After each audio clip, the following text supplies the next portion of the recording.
세상의 모든 고민을 들어드립니다. 때로는 다윗처럼, 때로는 다비다처럼, 때로는 바나바처럼 여러분의 사소한 고민에도 주님의 마음으로 귀 기울이는 우리는 무엇이든 들어드리는 방송 노크 토크.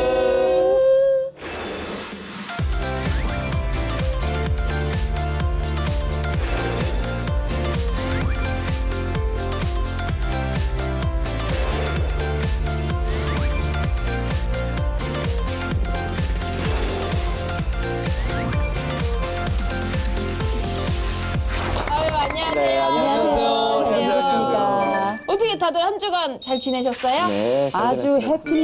해필리 잘 지냈습니다. 우리 저는 주변에서 방송을 보시면서 반응이 뜨겁습니다. 나도 사연을 보내고 싶다. 너희 방송에 나를 통해서 나의 사연을 통해서 나도 좀 피드백 좀 해줘라. 그리고 목사님하고 교수님에 대한 기대가 크고 또 남희 선배 예쁘냐 그래서 예쁘다고 했습니다. 관심 있으면 연락해라. 바로 결혼이다.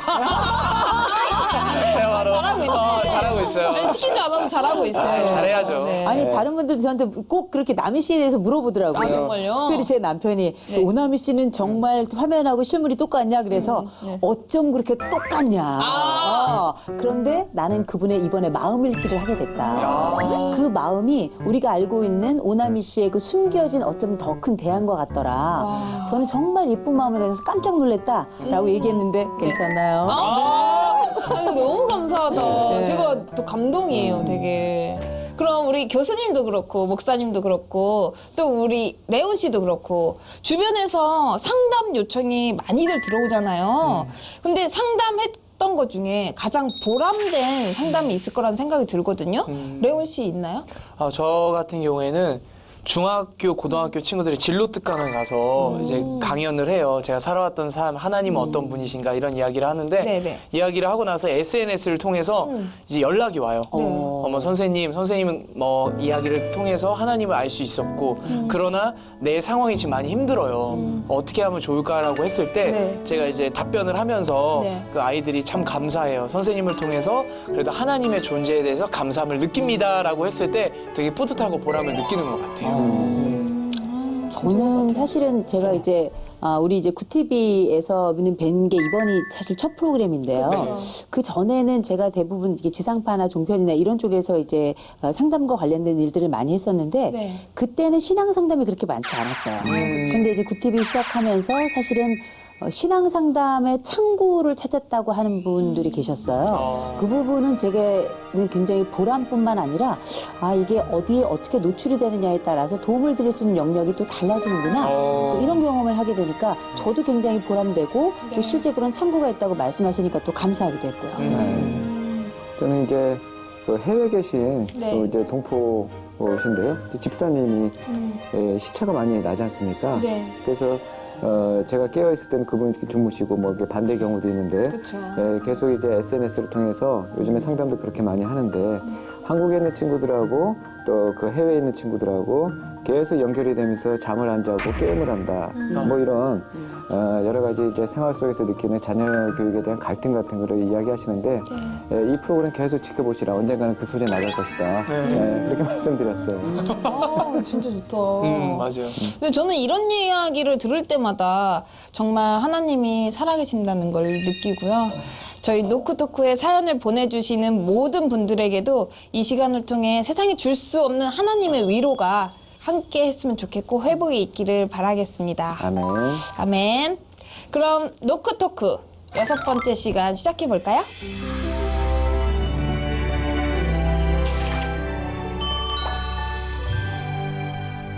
그럼 도착한 사연을 읽어보겠습니다. 안녕하세요. 저는 올해 35살, 33살의 딸과 아들을 둔 엄마입니다. 요즘 제게 가장 큰 고민은 딸과의 관계인데요. 일찍 믿음의 배우자를 만나 안정적인 가정을 꾸리고 사는 아들과는 달리 제 딸은 교회라면 질색팔색을 하며 신앙생활은 전혀 하지 않고 있습니다. 게다가 결혼 생각 또한 전혀 없다며 독신주의를 선언하고 결혼 이야기는 꺼내지도 못하게 하는 상황이고요. 사회에서 어느 정도 인정도 받고 자기 밥벌이도 잘하고 사는 제 딸. 사회적 지위가 올라갈수록 하나님의 존재 자체를 잊고 사는 것 같아 너무나 마음이 아픕니다. 사실 엄마로서 가장 후회스러운 부분이 있다면 딸의 사춘기 시절을 함께 보내지 못했다는 건데요. 저는 딸의 사춘기 시절 교회를 섬긴다는 이유로 가정을 전혀 돌보지 못했습니다. 가정보다 교회가 우선인 삶을 살았던 거죠. 생각해보면 엄마가 가장 필요한 시기에 함께 해주지 못했으니 엄마에 대한 분노, 교회에 대한 분노가 자연스럽게 생겼을 거라 생각이 됩니다. 또한 제 딸은 하나님을 죽어라 섬겨도 가난하게 사는 부모를 보며 하나님을 더 외면하고 자신의 능력을 키우는데 가치를 두는 것 같습니다. 부모의 도움이 없어도 너무나 잘 사는 딸 앞에서 한없이 초라해지네요. 어느 순간부터 하나님에게도 가족에게도 마음의 문을 닫아버린 딸의 마음을 다시 열 수 있는 방법은 없을까요? 제 딸도 다른 청년들처럼 하나님을 알아가는 기쁨을 맛볼 수 있게 노크토크 식구들, 저희 딸을 위해 함께 기도해 주세요. 그리고 이렇게 적어주셨는데요. 믿음 없는 청년, 회복이 필요한 청년들에게 필요한 책이나 교재도 같이 추천해 주시면 너무나 좋을 것 같습니다. 라고 적어주셨습니다. 아, 맞아요. 어릴 때는 신앙생활을 하다가 성인이 되고 나서 교회를 떠나는 경우를 종종 봤거든요. 근데 실제로 어느 정도 되나요? 너무 많죠. 네. 점점 이제 상급학교로 진학을 할수록 자신의 생각이 이제 들어오면서 이제 체험이 없는 자신의 신앙에서 이제는 이제 이성적으로 생각이 되면서 이성이 체험을 밀어내기 시작하고 네네. 내가 경험하지 못한 하나님은 더 이상 나의 신앙의 대상이 아니다 이렇게 생각하면서 이제 독립을 하게 되는 것이죠. 그동안 엄밀히 얘기하면 부모의 신앙에 자신의 액세서리처럼 그렇게 동반되었다면 이제는 내가 스스로 생각하면서 하나님을 선택해야 되는데 그 힘이 없으니까 자연스럽게 떨어져 나가게 되는 거고 사실 뭐 학교에서 제가 아이들 만나보면 지금 학교 복음화율이 한 4%도 안 된다고 얘기할 정도로 아이들이 이제 뭐 여러 가지 이유가 있겠죠. 뭐 학원이라든가 또 이제 부모님이 요구하는 것들이 너무 과하거나 또 사회적으로 기독교가 갖는 그런 이미지 때문에 아이들이 이제 교회를 떠나고 기독교에 대한 신앙을 많이 저버리는 경우가 많이 있는데 온 교회가 이 심각성을 절감하고 우리가 전방위적으로 다음 세대에 대한 생각을 좀 해야 될 때라고 생각합니다. 네. 우리가 이제 저출산 시대잖아요. 네. 애들이 다 어디 간다. 아이고. 안 낳아서 그런가? 그런 것도 있지만 교회에 있다가 증발하는 아이들이 있어요. 이게 휘발성이 교회에 있더라고요. 네. 그래서 어느 순간에 보면 휙 사라지고 애들이 다 없어요. 그 빈자리는 그냥 남아있는 채로 그냥 남겨진 경우가 많은데 제가 볼 때는 이제 유초등부까지는 그래도 그냥 나와요. 엄마가 나오래니까. 그랬다가 사실 초등부 한 고학년 정도 올라가면 그때부터 이제 교회 대신 학원을 갑니다. 토요일에도 주일에도 그러니까 우리가 왜 주일학교를 썬데이 스쿨이라고 하잖아요. 네. 썬데이 학원이 있어요. 그래서 그 학원이 또 교회 시간하고 딱 맞아. 그래서 실제 뭐 저 어릴 때만 해도 그 시간에 딱 내가 좋아하는 만화가 나와서 뭐 요술공주 민키, 천년여왕 막 이런 거 너무 오래된 얘기인데요. 그런 만화들이 그 시간에 나와가지고 정말 교회를 가야 되나 말아야 되나 갈등을 했다면 이제는 엄마도 야 학원 갔다가 다음 주에 교회 가 이런 식으로 학원이 때가 된 보강 같은 걸 하거든요. 그걸 꼭 썬데이 주일날 하기 때문에 실제 아이들이 중학교 정도 딱 올라간다. 제가 볼 때는 한 30%에서 40% 정도 빠지고요. 네. 남아있는 아이들 중에서도 고등학교 딱 올라가면 그때부터 거의 다 빠진다고 보고요. 대학에 가서는 흔적을 찾을 수가 없습니다. 그냥 거기가 거의 화석처럼 남아있는 경우가 되게 많아요. 너무 안타까운 일인데 우리는 그 사이에 무엇을 하고 있었나. 어른들은 또 교회는 실제 신앙 세계 속에 함께 거주하고 있는 우리 공동체원들은 어떤 일을 하고 있었나 이런 생각을 해보게 되죠. 아무래도 문화적인 것도 좀 큰 것 같아요. 요즘 시대가 많이 바뀌니까 매체를 통해서 이제 미디어라는 그런 장르에서 이제 특히 어린 친구들한테 이제 어떻게 보면 세뇌를 시켜가는 과정인데 공부를 하면서 그런 걸 느끼더라고. 교회 프로그램이 너무 재미가 없어졌다. 교회에 선생님들이 너무 아이들을 정죄하기 시작한다. 그리고 선생님도 또 바쁘기 때문에 교회 아이들도 그런 모습들을 보면서 아 선생님이 나한테 관심이 없구나를 느끼기 때문에 그런 좀 상처들로 인해서 어릴 때 안 좋은 기억들도 있고 무엇보다도 크다 보니까 사회 속에 들어오고 사회 친구들을 만남으로써 또 안 좋은 친구들을 만날 수도 있는 거잖아요. 근데 그러면서 이제 점차 문화가 바뀌고 여기 세상 문화가 더 좋아진 것 같아요. 그래서 좀 많이 변해가고 있더라고요. 요즘 보니까. 그렇네요. 아, 근데 성인이 된 후 교회를 떠나는 친구들이 많잖아요. 네. 가장 큰 이유가 뭘까요? 교회 왜 안 나올까? 재미가 없어요. 할 건 너무 많고. 그런데다가 실제 교회 안 나가 보면 처음엔 약간 불안한데 별일이 없어. 네. 제가 몇 번 교회를 안 나가 봤는데 네. 별일이 없어요. 왜 저는 모태신앙이라 평생 나갔는데 교회 가면 해야 될 일들이 너무 많아요. 거기도 인간관계에 얽혀 있는 게 너무 많고 거기서 너무 바빠요. 힘들어요. 거기다 어떻게 밖에서 우리를 개독교라고 불러요. 다른 사람들이 우리를. 그런데다가 내가 교회 나간다 그러면 나에게 원하는 도덕성은 또 너무 높아. 네. 술을 마셔도 눈치가 보이고 무슨 말을 잘못해도 눈치가 보이고 뭔가를 해도 내가 손해를 봐야 되고 이게 너무 힘든 거죠. 그런데다가 교회가 요구하고 이런 것들도 많이 있겠지만 나도 내 개발을 하고 나의 휴식도 취해야 되는데 너무 많은 것들을 교회가 요청하고 헌신을 하라고 하잖아요. 네, 맞아요. 헌신을 하래요. 내가 헌신이래. 나달라달해진다고요. 그러니까 지금 21세기 청년들이 얼마나 감수성이 뛰어나고 네. 얼마나 여러 가지 판단 능력이 좋아요. 아무리 생각해도 가성비가 안 나와요. 아무리 생각해도 아무리 판단해도 이 교회가 말하고 있는 이 역설적 기쁨을 발견하기가 너무 어려운 거예요. 내부에서나 외부에서나 오히려 지치거나 혹은 비난을 받거나 이 양자의 것이 지속적으로 나타난다면 우리는 이 교회를 굳이 계속 다니면서 이 어려움을 견딜 이유가 없다고 판단할 가능성이 저는 대단히 높다고 봐요. 이런 분들이 있는 것 같아요. 청년들 중에서 뭐 주의 자비가 내려와 이 찬양에 맞춰서 노래를 하면은 야, 나 그거 옛날에 주일학교 다닐 때 했었어. 그렇지, 그렇지, 근데 그런 그렇지. 청년들이 지금은 교회를 안 다니는데 나 주일학교 때 그거 했었어. 근데 그런 이야기를 들어보면 자기들이 청년 시기에 교회를 다니면서 상처를 받은 거예요. 교회에서. 왜? 저는 냉정하게 이 부분을 좀 짚고 갔으면 좋겠는데 저도 상처를 받았지만 교육자들의 문제도 있는 것 같아요. 어우. 목사님들한테 상담을 의뢰를 하면 이분들은 할렐루야 아멘 기도할게요 이라는 거짓말만 해요. 이 대한민국 기독교에서 가장 큰 거짓말 1위가 기도할게요거든요. 근데 하우투가 없는 거예요. 내가 예를 들어서 이런 문제 때문에 힘들어요라고 얘기했을 때 이런 문제에 대해서 세상적인 관점과 신앙적인 관점 두 가지를 같이 교차해서 얘기해주는 목회자가 없는 거예요. 다 미션 스쿨 나와서 신학대 나와서 신대원 나와서 본인들의 삶은 다 기독교 신앙으로만 맞춰져 있는 거예요.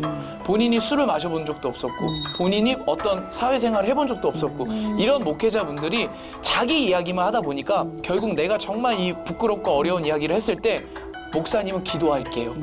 사랑합니다. 그 사람을 위해 회개했어요. 그러니까 이런 정말 교과서적인 성경적인 이야기만 하니까 오히려 이걸로 인해서 떠나는 청년들이 주변에 많더라고요. 괴리감 있죠. 진짜 여러 가지 이유들로 교회와 멀어지는 친구들이 많은 것 같아서 좀 안타까운데요. 딸은 현재 사회에서 승승장구하고 있어요. 사회적으로 성공할수록 하나님과 멀어지는 딸. 지금의 딸 마음은 어떤 심리인가요? 별 문제 없을 거예요. 아, 진짜요? 아니 뭐 하나님 보이지 않는 하나님이 와가지고 야 너 그렇게 살지 마라 이렇게 얘기하시는 것도 아니잖아요. 그렇잖아요. 별일 없을 거고요. 친구들하고도 잘 지내고 심지어는 엄마의 편지에 의하자면 승승장구하고 있어요. 그런데 어떻게 no problem 아무 문제 없다 생각할 수 있는데 저는 사실 둘째인 아들은 믿음의 자매를 만나서 결혼을 해서 이렇게 교회도 잘 다니고 신앙생활 잘하고 있는데 첫째는 왜 그럴까? 오히려 첫째가 가지고 있는 그 역할이 더 크고 그랬을 텐데 왜 그랬을까? 전 이해가 되더라고요. 엄마의 빈자리를 딸이 채우지 않았을까? 너무 어린 나이에 엄마 역할을 해야 됐던 건 아닐까? 그러면서 그 모든 역할을 자기에게 떠넘긴 엄마가 밉진 않았을까? 이런 생각을 하게 되더라고요. 근데 참 이상해요. 우리가 왜 탕자에도 보면 아들은 아버지 늘 옆에 있고 둘째는 멀리 떠났다가 다시 돌아오고 이렇긴 하지만 순서와 상관없이 형제들 사이에서는 그 역할에 따라 가지고 이 하나님 경험도 조금 달리하는 것 같은 생각이 좀 드는 게, 예를 들어서 딸이 지금 멀리 떨어져 있다 생각을 하지만 어쨌든 그 딸은 평생 엄마의 모습을 보고 엄마의 기도를 듣고 엄마의 모든 것을 통해 가지고 불평도 엄마의 삶 속에서 했어요. 이건 굉장히 중요한 거예요. 그래서 완전히 떨어져 있다 생각하지만 우리가 내가 하나님께 금 긋는다고 하나님도 나에게 금을 긋는 게 아니거든요. 하나님은, 나는 이렇게 하나님한테 금거 넘어오지 마 아웃 이렇게 하지만 하나님이 나를 어떻게, 넌 요 안에 있거든 이렇게 들어가는 거거든요. 살다 보면 위기를 맞게 되고요. 엄마에겐 절대 얘기하지 않고 존심상에서 털어놓지 않지만 위기의 순간이 딱 닥치면 자기도 모르게 기도해 볼까 이런 생각이 들어요. 그건 어디서 오는가? 엄마가 했던 그 신앙의 방식에 대한 답습이거든요. 그래서 지금은 조금은 좀 떨어져 있고 좀 구별된 것 같은 느낌을 받을 수 있겠지만 제가 볼 때는 어느 순간에 위기가 딱 오죠. 엄마의 방식으로 기도해요. 엄마의 방식으로 돌볼 가능성이 좀 굉장히 높다고 보고, 그리고 엄마의 이 죄책을 우리가 그 사연을 통해서 읽었지만 과연 엄마가 삼시세끼 한 끼 안 하고 아이들을 완전히 방치한 상태에서 교회에서 주여 삼창 이것만 했을까? 저는 그랬을 거라고 생각하진 않지만 엄마의 역할을 더 충분히 하지 못한 것에 대한 안타까움, 이게 있을 거라고 생각해서 어쩌면 딸의 그림은 약간 다를 수도 있지 않을까? 이런 생각이 좀 들어요. 교수님 말씀 듣고 시편에 눈물로 씨를 뿌리는 자는 반드시 기쁨으로 그 단을 거두리라는 말씀처럼 어머니가 눈물의 기도가 있으시니까 반드시 그 기도를 땅에 떨어뜨리지 않고 하나님이 열매 맺게 하실 거라고 좀 생각이 들고요. 나는 가끔 레온 형제를 보면 목사님 같은 생각이 들어요. 너무 손이 잘해요. 모아지고. 그래서 은혜로워. 뭔가 정말 어렵잖아요. 저도 청년의 입장이지만 저는 이제 교회를 체험 신앙이라 어떻게 보면 초등학교 5학년 때 하나님의 은혜로 이렇게 됐지만 참 쉽지는 않은 상태니까. 그렇죠. 정말 교수님 말씀처럼 어떻게 보면 위기가 또 위험한 기회일 수가 있으니까 그럼요. 그 기회가 부모님의 기도가 있기 때문에, 어머니의 기도로 인해서 기도는 또 부메랑이라고 하니까 다시 돌아오리라 믿고 기도해야죠. 아, 맞습니다. 아니, 딸이 잘 되면 잘 될수록 부모로서 할 수 있는 게 없다고 느껴지는 엄마. 엄마 입장에서는 서운함을 넘어서서 상처였을 것 같거든요. 그럴 수 있는데 네. 우리가 이제 때로는 공감이 필요한 순간도 있고요. 때로는 새로운 시각이 필요할 때도 전 있다고 생각해요. 근데 잘 보니까 엄마 마음에 그 신앙적인 안타까움은 있는데 일단 애는 잘 컸어. 사회적으로 독립적으로 저는 부모가 해야 될 제일 중요한 역할 중에 하나는 아이를 끝까지 도와주는 게 아니고요. 독립적 인간으로 성장하게끔 돕는 것. 그게 부모들이 해야 될 가장 중대한 역할 중에 하나다라고 저는 생각을 하는데, 아이는 잘 컸고요. 신앙적으로 그의 마음이 토라져 있을지 모르겠지만 이 아이는 사회적으로는 별 문제 없이 건강하게 잘 크고 있고, 더군다나 엄마의 섭섭한 마음이 그 사연마다 가득 들어있긴 합니다만 어쩌면 이 딸이 생각할 때에는 엄마에 대해 섭섭한 점이 있긴 있었겠죠. 왜 내가 가장 엄마가 필요했던 그 순간에 엄마는 부재했는가. 그건 마치 지금의 내 마음속에 하나님의 부재와 비슷한 경험일 수도 있어요. 근데 제가 딸이라면 별 생각이 없을 것 같아요. 아유, 엄마는 뭐 바빴지 뭐. 아유, 내가 뭐 운이 없었지 뭐. 이럴 수도 있어요. 우리가 너무 상황을 심각하게 보는 건 아닌가. 그러니까 이거는, 이 안타까움은 엄마의 시선과 엄마의 해석일 가능성이 대단히 높다. 오히려 딸은 아무 문제 없다. 다만 엄마가 가끔 기도해 줄 거라는 믿음은 뒤에서 가지고 있지 않을까. 이런 생각을 해봐요. 그렇다면 우리 교수님과 목사님은 어떤 때 부모로서 자리가 없어졌다고 느끼시나요? 아이들은 자라면서 이제 부모님의 네. 나와 이제 가졌던 그 경험치, 그걸 가지고 이제 평생 사는 것 같아요. 그러니까 저만 생각해도요. 저는 제 어릴 때 또 청소년기 때 부모님이 다 바쁘셨습니다. 맞벌이 때문에 사느라고 바빴기 때문에 저와 함께했던 시간이 별로 없어요. 그래서 생각해보면 지금도 이제 당연히 마땅히 부모님, 노년이 되신 부모님께 효도를 하고 함께 해드리고 여행도 가고 해야 되는데 자연스럽지가 않아요. 그러니까 곰곰이 생각해보면 함께했던 추억이 별로 없는 거죠. 그래서 저희 교회에서도 이제 하는 프로그램 중 하나가 이제 키즈 메모리라는 프로그램이 있는데요. 아이들이 끊임없이 부모님과 좋은 추억을 가져야 된다. 그래서 그 어릴 때 결정적인 시기라고 이제 얘기하는데 이 어린이 때, 청소년 때 정말 이 부모님과 가졌던 그 친밀감이 평생 동안 부모에게 내가 봉양할 수 있는, 효도할 수 있는 어떤 자양분이 되는 것인데 어떻게 보면 그 중요한 순간에 그 시간들을 놓쳤다.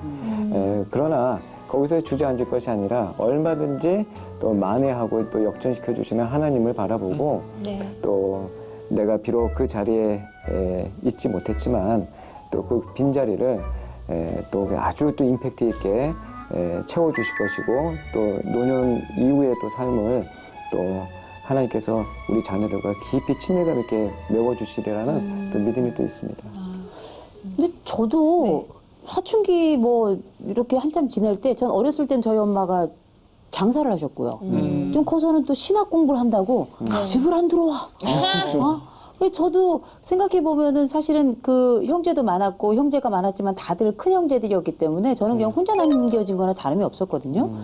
근데 저는 엄마의 부재라고 생각하지 않았던 이유 중에 하나가 뭐 어렸을 때 안정감 이런 것도 있었을 가능성이 높습니다만 생각해보면 제가 바빴어요. 어렸을 때부터 놀아야지, 먹어야지. 드셔야죠. 그러면 또 먹어도 그냥 먹나요? 밥 먹고 나가서 불량식품 사 먹어야죠. 그렇죠. 불량식품 끝나고 나면 또 2차 가서 또 불량식품 사 먹어야죠. 너무 바빴어요.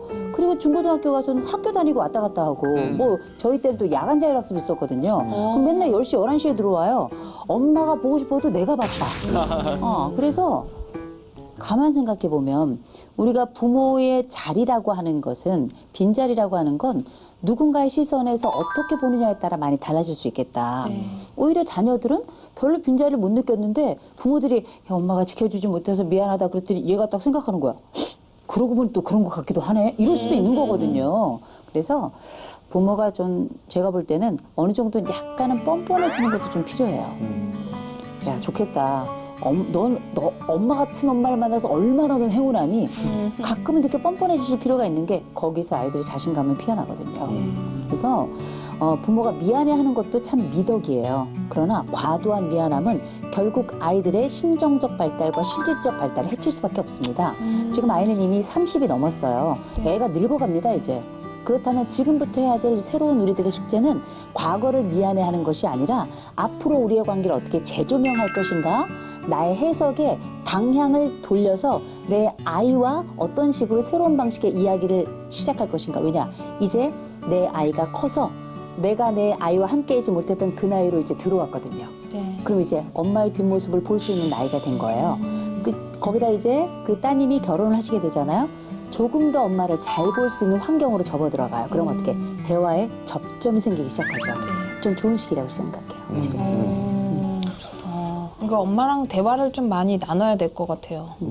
엄마가 눈치를 잘 봐야죠. 네. 이렇게.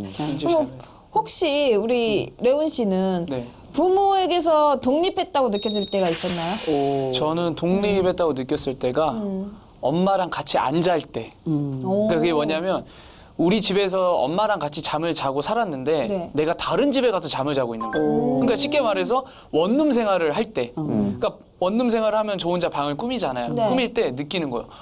부모님이 안 계시니까 허전한 거예요. 그때 느낀 거죠. 아, 나 진짜 독립했나 보다. 근데 여기서 이제 생각이 오는 거죠. 아, 이거 어떡하지? 이제 살아가는데. 밥 누가 하지? 어떡하지? 아, 안 되겠다. 즉석식품 돌려 먹어야 되겠다. 막 이러면서 이제 사는 건데. 네, 그렇죠. 근데 저는 그렇거든요. 일찍 나와서 살았어요. 저도 이제 대학교 때부터 이제 나와 살았는데 그때까지는 저는 독립했다고 생각하는 게 아니라 제가 핸드폰 요금을 제가 스스로 낼 수 있었을 때, 경제적인. 네, 경제적인 부분에서 그때 내가 독립했구나.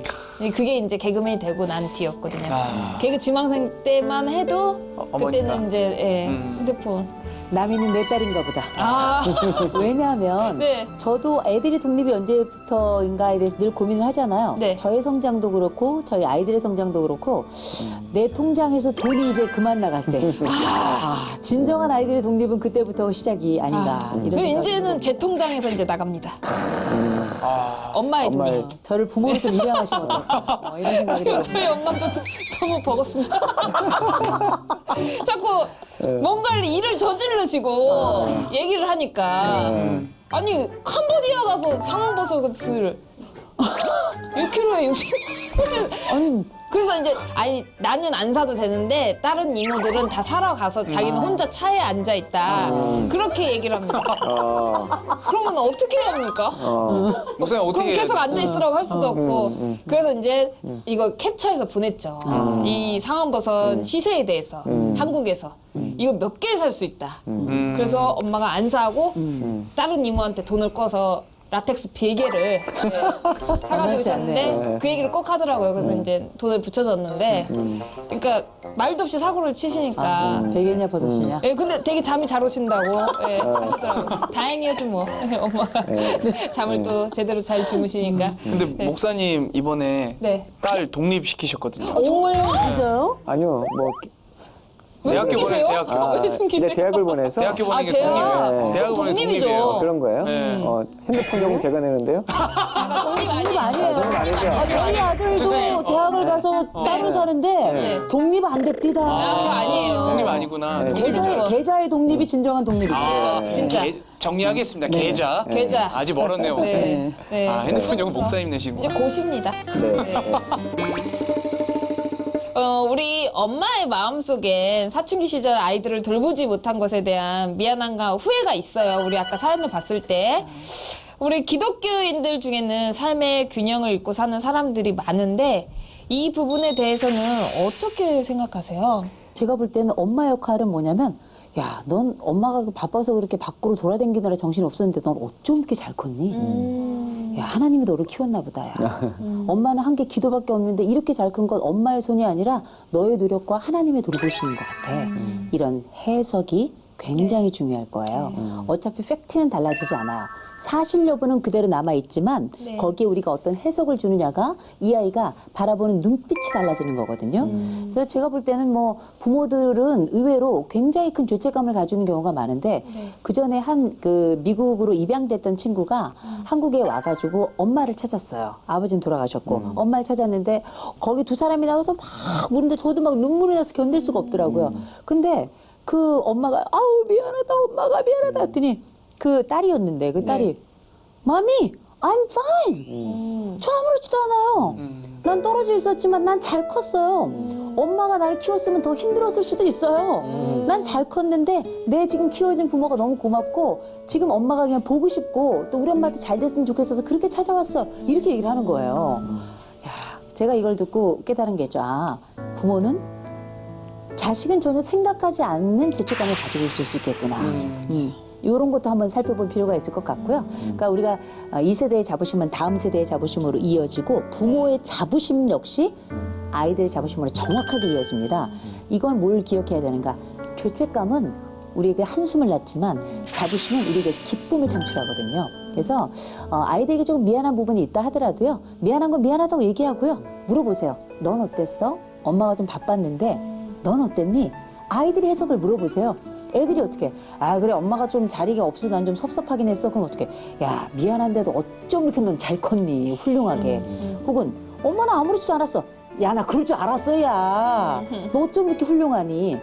공로를 아이들과 하나님께 돌리세요.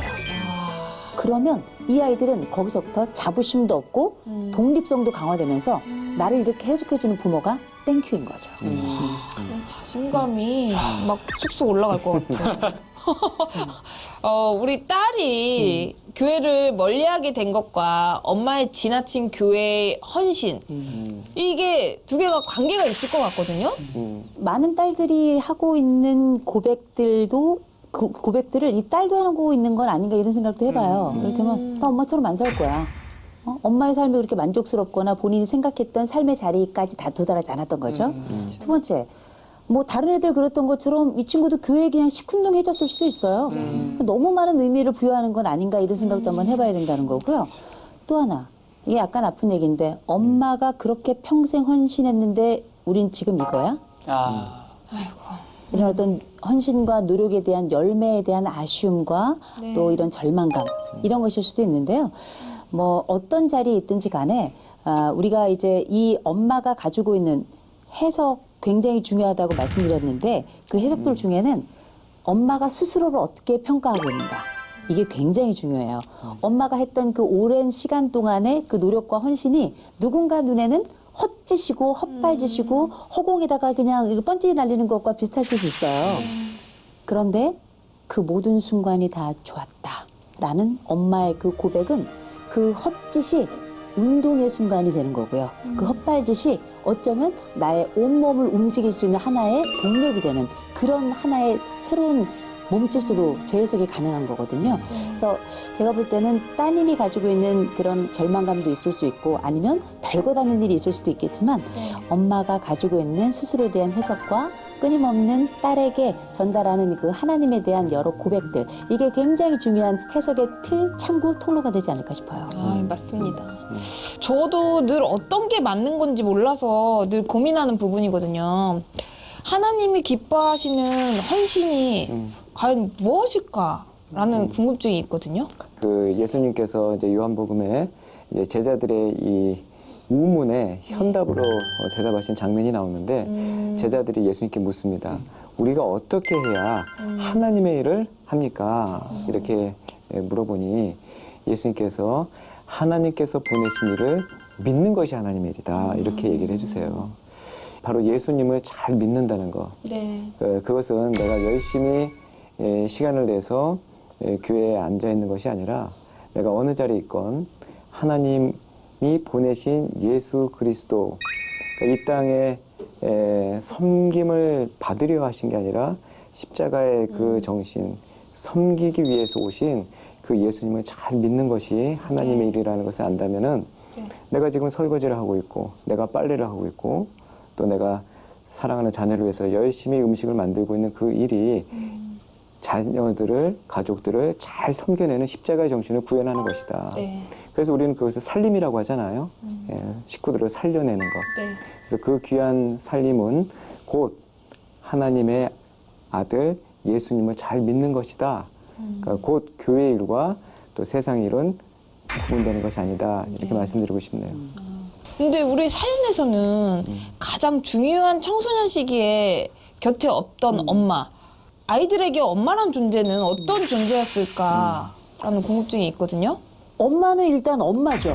엄마죠. 엄마는 엄마예요. 자궁이고 가슴이고 젖이고 그리고 침이고 나와 함께 물고 뜯고 이렇게 빨고 하던 그런 존재가 바로 그 엄마라는 존재일 텐데 근데 우리가 양육의 직접적 양육과 그다음에 간접적 양육의 시기가 나눠져 있어요. 직접 양육은 말 그대로 끌어안고 뽀뽀하고 만져주고 베이비 마사지 하듯이 그렇게 입에 먹여주고 씹어서 넣어주고 이런 시기가 직접적인 접촉의 양육 시기라면 이제 정신적이고 정서적인 양육의 시기가 따로 있고 이때는 어떤 거냐면 우리가 흔히 이제 아이들이 한 2살 좀 넘어가면 대상 영속성이라는 개념이 발달을 해요. 그래서 엄마가 없어도 멀리서 엄마 이런 소리가 들리거나 덜그럭덜그럭 이런 그 설거지 소리가 들리거나 엄마가 시장 갔다가 금방 올게 그럼 그 약속을 믿고 기다릴 수 있는 그 힘 대상이 없지만 내 앞에 있다는 그 믿음의 상태를 우리가 대상 영속성 이렇게 부르는데 나이가 어느 정도 들고 나면 이 대상 영속성을 가지고 우리는 안정감을 가지고 살아가는 거예요.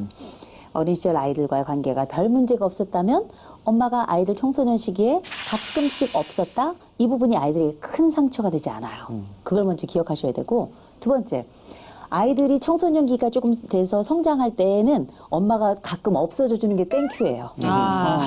너무 잔소리를 하고 너무 개입을 하면 그것마저도 아이들에게는 상처가 될 수 있다. 다 흑과 백이 있다는 걸 기억하셔야 될 것 같고 제가 그래서 아이들한테 하는 얘기가 있습니다. 니네는 얼마나 좋으니 너희들 청소년 한참 지날 때 엄마가 얼마나 열심히 일을 했니 내가 온 힘을 다해서 너희들 양육에만 힘을 썼으면 니는 죽었다. 니네 이미 죽었다. 너덜너덜 해줬을 것이다. 농담 삼아 이런 얘기를 했지만 그때 저희 애들이 저한테 했던 정말 고마운 얘기가 있었어요. 어릴 때 잘해줬잖아. 엄마 어릴 때 잘해줬잖아요. 저한테 이렇게 얘기한 거예요. 언제 그랬더니 놀이동산에 가서 그 하드 아이스크림을 사줬던 그 기억을 가지고 끝까지 부여잡고 제가 그걸 평생 울고 먹었거든요. 우려 먹는데 그 차와 그 모성애는 함께 그 매력을 가지고 있다고 보는데 엄마가 교회 봉사를 하면서 24시간 풀타임으로 교회에만 있진 않았어요. 그렇지만 아이들이 필요했던 결정적 순간에 없었을 수는 있습니다. 한 가지만 조금 말씀드리자면 그 결정적인 순간만을 기억할 수는 있어요. 누구나 행복을 기억하는 게 아니라 고통을 더 쉽게 기억하니까. 근데 누군가 자꾸 얘기해줘야 돼. 행복의 순간이 있었다는 걸.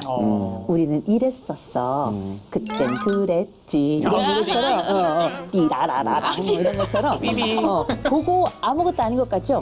어릴 때 아이들과 지냈던 행복의 순간들을 자꾸 뻐꾸기를 날려주셔야 돼요. 들어가면 뽀꾸 이거 뻐꾸기 많이 날리네. 아무것도 아닌 것 같아요. 왜 지난 얘기라고 애들이 생각해요. 나중에 아 이런 일이 있었지. 기억하지 못했던 그 순간들을 자꾸 떠올려 주셔야 됩니다. 네. 왜냐 행복은 훨씬 더 유지하기가 어려워요. 순간처럼 찰나처럼 지나가지만 훨씬 더 유지하기 어렵기 때문에 그 순간에 누군가 우리 레온 씨가 항상 우리에게 신선한 바람을 훅훅 집어넣듯이 네. 가끔씩 그러면 어떻게 정신이 훅 나잖아요. 네. 바로 그 순간에 우리는 또 한 번 인공호흡을 받게 되는 거죠.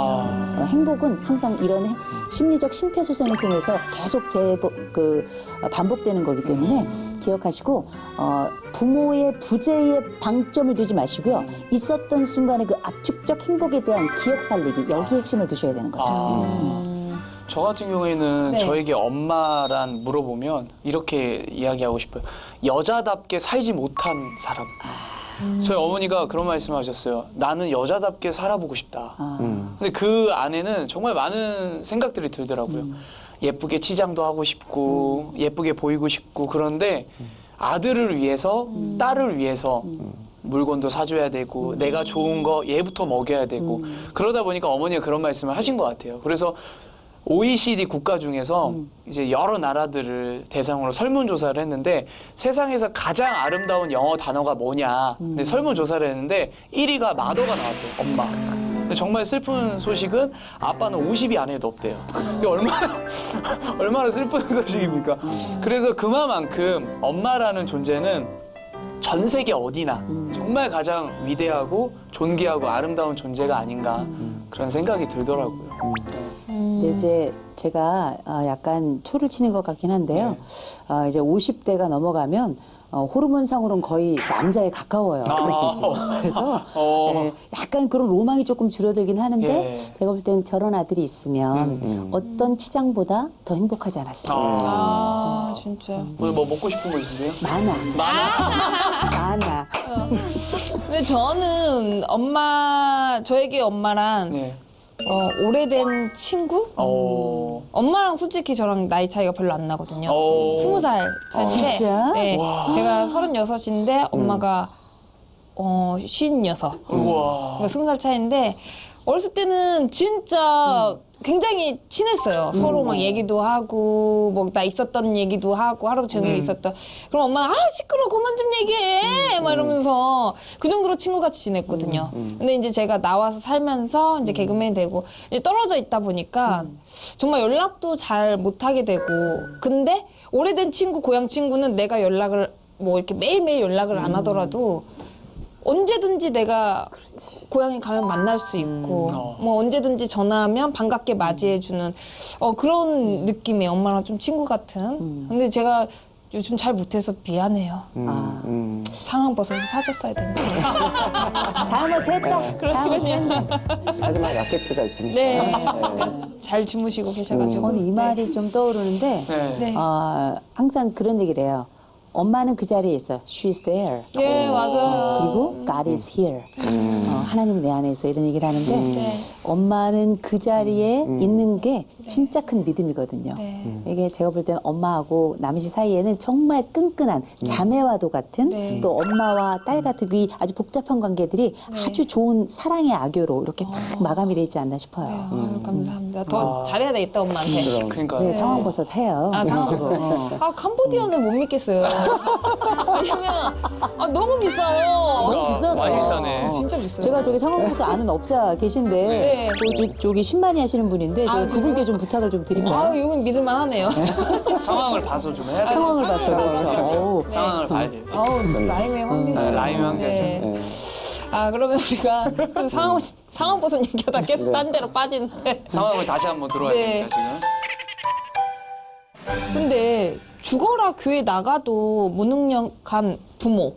그리고 또 교회를 나가지 않아도 잘 되는 딸. 딸이 다시 우리 하나님 앞에 돌아올 수 있는 방법이 있을까요, 목사님? 그 하나님 앞에 돌아오는 것은 전적인 하나님의 은혜입니다. 그래서 우리가 할 수 있는 것은 그 하나님의 은혜가 우리 안에 덮여지기를 기다리고 또 기대하는 것뿐이죠. 다만 우리가 그 하나님의 은혜를 감사의 순간으로 고백하고 주님, 내가 이렇게 모든 것들이 하나님께서 그동안 나를 지금의 이 모습을 있게 하기 위해서 하나님께서 다 깔아놓은 정말 좋은 자양분이었죠 라고 고백하게 만드세요. 이것이 이제 예정론이에요. 그래서 예정론에서 가장 중요한 것은 감사입니다. 그래서 하나님이 다 하셨군요. 내가 정말 세상에서 승승장구하며 내 힘으로 지금까지 열심히 살고 성공해서 발버둥 쳤지만 이 모든 것이 하나님께서 하신 것이로군요 라고 하는 이 감사의 고백을 하나님이 듣기를 원하십니다. 우리가 가장 중요한 신앙생활 할 때 놓치지 말아야 될 이 포인트는 하나님의 열심입니다. 구원은 온전히 하나님께서 시작하셔서 하나님이 마침표를 찍어내시거든요. 그래서 우리 어머니 지금까지 열심히 살아오셨어요. 뭐가 지금 사실 부족한 것이 뭐 나름대로 뭐 사춘기 때 잊지 못했고 여러 가지 지금 경제적으로 원만하지 못했다고 이야기할 수 있겠지만은 열심히 살아오셨고 정말 하나님 앞에 기도하며 아들, 딸 잘 키우셨습니다. 하나님은 어머니가 하신 그 열심보다도 더 큰 열심으로 지금 딸을 지금 지켜보고 계시고 마침내 기어코 우리 딸을 신앙생활에 깊은 하나님께서 가두리 양식장으로 이렇게 모시는 것처럼 저는 모실 거라고 생각을 해요. 이제 우리가 입의 고백은 고백적 신앙이라고 하고요. 실제 그 안쪽에서 운영하는 하나님을 발견하는 그 안쪽의 고백은 작용적 신학이다. 보통 이렇게 부르거든요. 근데 이제 고백적 신학은 쉬워요. 사도신경, 주기도문 하고 맨 마지막에 우리 예배 끝나고 나면 아멘 하고 만나면 할렐루야 탁 하고 집에 가서 또 딴 얘기할 수도 있겠지만 근데 이제 어느 순간에 하나님이 나한테 확 덮치는 순간 있잖아요. 이거는 꼼짝 못하는 거예요. 사랑 안 해봤나? 해봤죠. 이렇게 막 나를 막 미치게 만들고 막 내가 이 감정을 추스릴 수 없을 때가 있잖아요. 너무 오래됐구나. 그런데 이 하나님이 나를 확 덮치는 순간이 오는데 그때가 언제일지는 아무도 몰라요. 학교에 가는 길은 하나만 있는 게 아니에요. 이 길로도 갈 수 있고 저 길로도 갈 수 있고 오래 돌아서 길을 갈 수 있는데 중요한 건 학교에 오는 게 중요한 게 아니라 학교에 와서 나 이 길을 이렇게 왔어 라고 했을 때 누군가 들어주면 되는 거예요. 엄마에게 남은 역할은 이제 그 역할이 아닐까. 오랫동안 길을 걸어쳐서 돌아온 딸이 그 이야기를 꺼내는 순간이 올 거예요. 그거는 엄마가 미처 이루지 못했던 경제적인 측면으로는 도무지 이해할 수 없는 길이지만 엄마가 걸어왔던 신앙의 길로서는 반드시 이해할 수 있는 스토리라고 저는 생각을 해요. 그렇다면 이제 엄마가 할 일은 무엇이냐. 그 돌아왔던 오랜 길을 돌아오면서 최종적으로 우리가 만날 그 지점이 언제일지를 기대하는 것. 또 하나 그 기대하면서 딸한테 계속 얘기하죠. 엄마가 널 위해 늘 기도해. 너는 하나님의 사람이야. 엄마가 널 위해서 기도해. 넌 하나님의 사람이야. 이거를 다 귀등으로 들어요. 그러나 이게 와서 하나님이 덮치는 순간이 와요. 그때 떠오르는 겁니다. 나는 하나님의 사람이구나. 이 발견의 순간이 언제인지 사람이 알 수 없어요. 우리의 때가 있고 하나님의 때가 있으니까. 엄마가 생각하는 때가 하나님의 때와 같기를 바랄 뿐이에요. 정말 그 창세기에 하나님께서 사람을 만드시고 나서 보시기에 심히 좋으셨다라고 하셨잖아요. 그래서 목사님하고 교수님 말씀 듣고 보니까 진짜 하나님이 만드신 자녀니까 얼마나 보시기에 지금 마음이 그러시겠어요. 근데 반드시 돌아오리라는 그런 확신도 있고, 그리고 사람은 또 위급한 순간에 뭔가 내가 0이라고 생각했을 때 하나님은 100을 채우시는 분이시니까 제가 봤을 때 좀 더 0이라는 그 순간이 왔을 때 정말 말씀하신 대로 물이 바다를 덮음 같이 이게 쫙 밀려오는 그런 게 있을 것 같아요. 제가 생각했을 때는 믿습니다. 지금 우리 사연의 주인공분께서 딸에게 도움이 될 수 있는 책이 있으면 추천해 달라고 하셨잖아요. 혹시 어떤 책을 추천하면 좋을까요? 좋은 뭐 간증서라든가 변증서가 많이 시중에 나와 있죠. 그래서 뭐 신앙도서도 도움을 받을 수 있겠지만은 저는 이제 성경. 성경책. 예, 성경책. 요즘에 성경도 굉장히 예쁘게 또 많이 나와 있거든요. 성경도 진짜 예쁘던데요. 네. 예. 그래서 성경도 여러 가지 이제 번역본이 있는데요. 좀 딱딱한 번역본보다 좀 쉽거나 우리말로 된 그런 네, 번역본.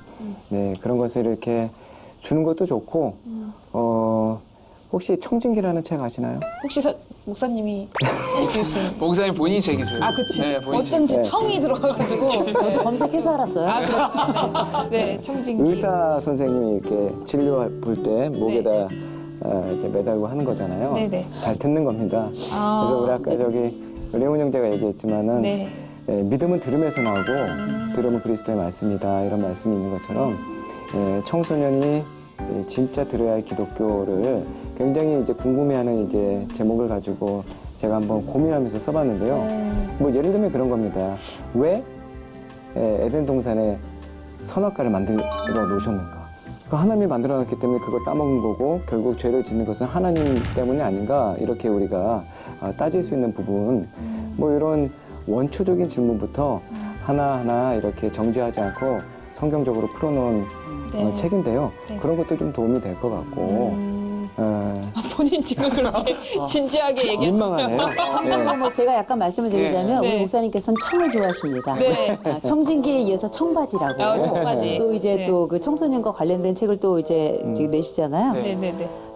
본인 입으로 이렇게 남책 얘기하듯이 그렇죠. 이러기도 참 쉽지 않거든요. 지금 청바지 입고 나오셨어요. 청바지. 그러니까요. 매번 민망합니다. 청바지는 네. 이유가 있더라고요. 이유가 있더라고요. 이제 근데 네. 저는 이런 생각도 해봐요. 이런 신앙적인 접근도 저는 반드시 필요할 거라고 봅니다. 네. 그런데 지금 딸이 교회를 끊은 지가 오래됐어요. 그렇죠. 우리 교회를 보통 끝낸다 그러잖아요.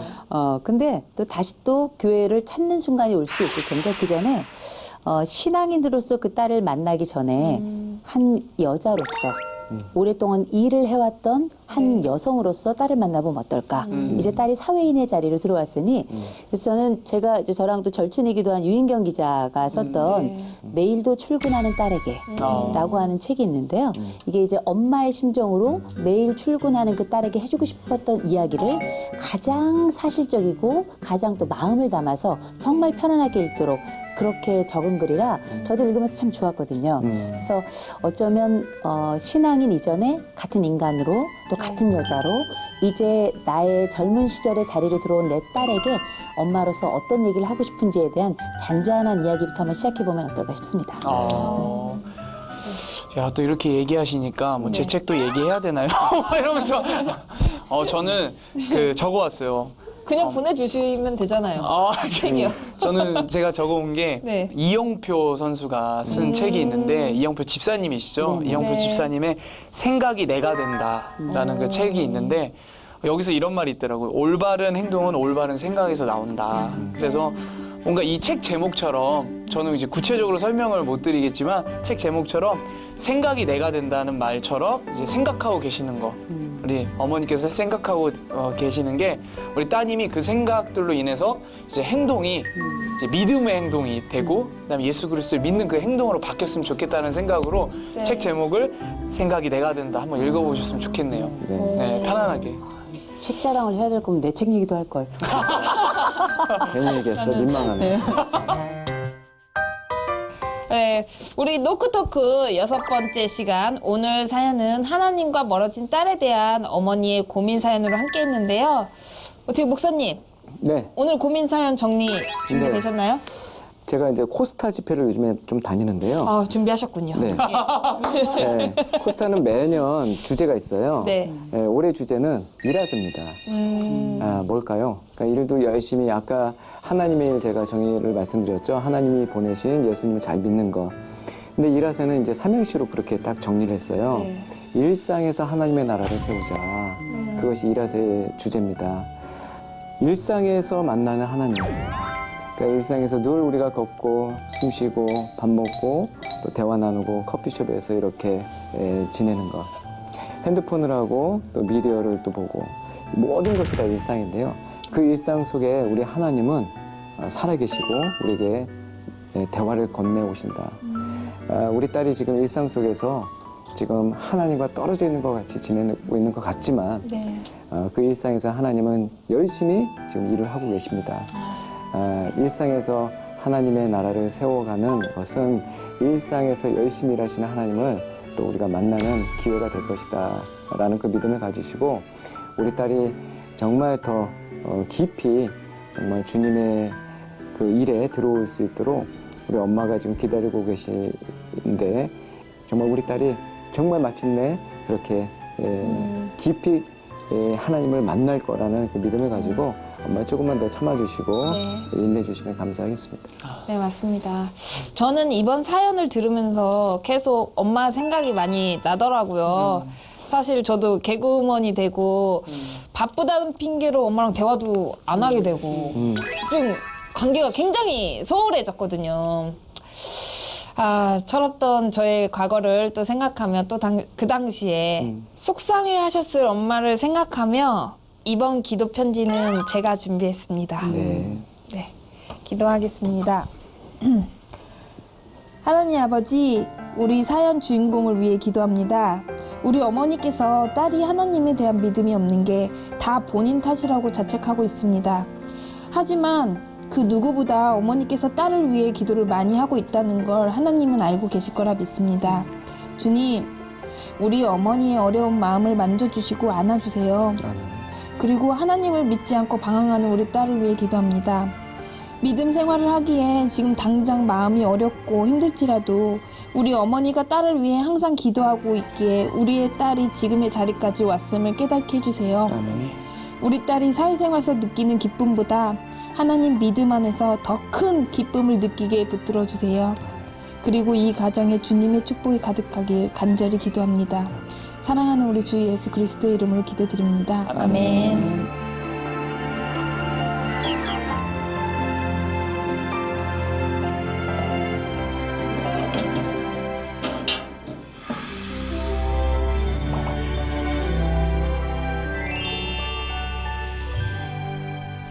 네, 이제 노크토크 마칠 시간인데요.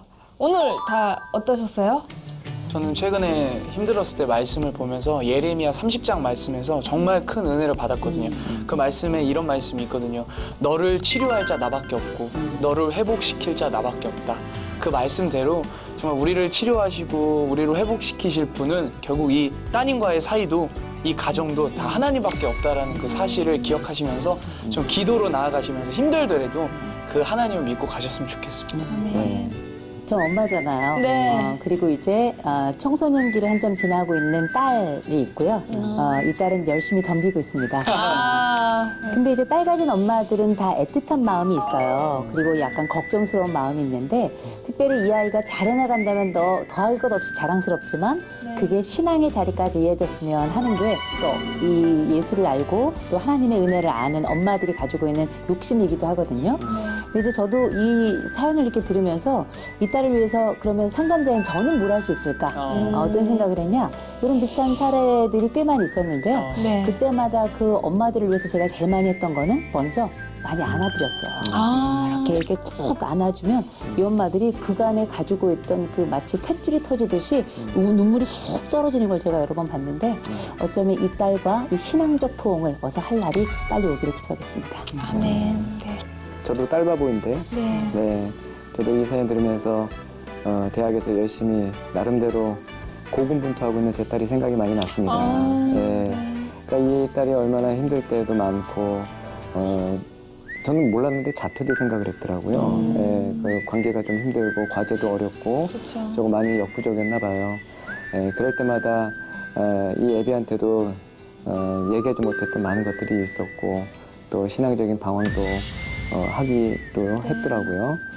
예, 근데 우리 하나님께서는 그 시기와 그 위기를 적절하게 잘 넘어갈 수 있는 또 은혜를 주셔서 이 딸이 지금도 잘 버티고 있는 걸 보면 저도 물론 힘들고 또 어렵고 돌아가고 싶고 포기하고 싶을 때마다 하나님은 그 자리에서 늘 기다리셨고 강한 의로운 오른팔로 저를 붙드시고 있었다는 것을 되돌아보면 알게 되더라고요.